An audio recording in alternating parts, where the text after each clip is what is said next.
Jude, chapitre 1. Jude, serviteur de Jésus-Christ et frère de Jacques.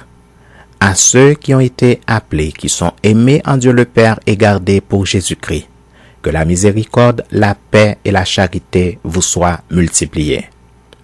Bien-aimés, comme je désirais vivement vous écrire au sujet de notre salut commun, je me suis senti obligé de le faire afin de vous exhorter à combattre pour la foi qui a été transmise aux saints une fois pour toutes.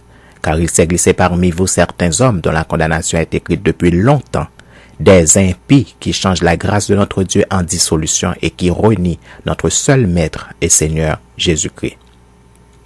Je veux vous rappeler à vous qui savez fort bien toutes ces choses que le Seigneur, après avoir sauvé le peuple et l'avoir tiré du pays d'Égypte, fit ensuite périr les incrédules, qu'il a réservé pour le jugement du grand jour, enchaînés éternellement par les ténèbres, les anges qui n'ont pas gardé leur dignité mais qui ont abandonné leur propre demeure.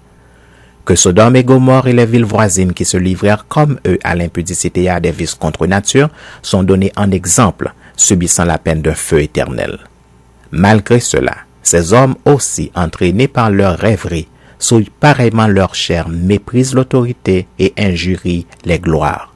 Or, l'archange Michel, lorsqu'il contestait avec le diable et lui disputait le corps de Moïse, n'osa pas porter contre lui un jugement injurieux, mais il dit que le Seigneur te réprime.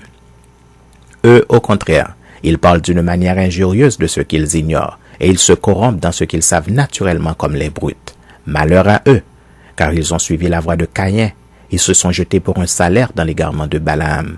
Ils se sont perdus par la révolte de Corée.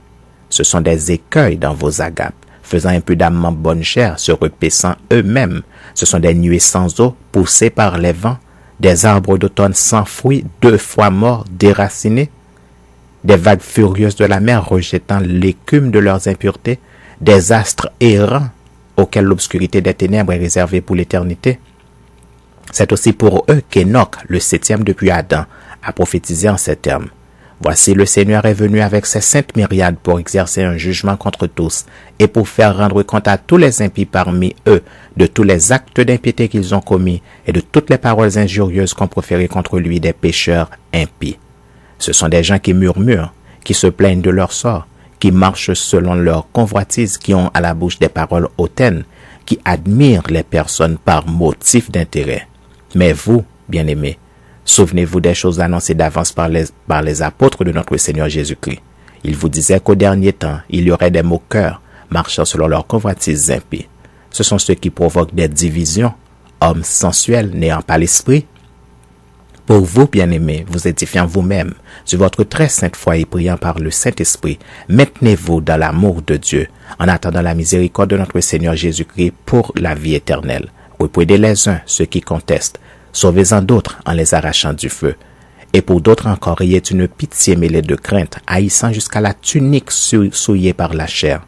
Or à celui qui peut vous préserver de toute chute et vous faire paraître devant sa gloire irrépréhensible et dans l'allégresse, à Dieu seul, notre Sauveur, par Jésus-Christ notre Seigneur, soit gloire, majesté, force et puissance, dès avant tous les temps et maintenant et dans tous les siècles.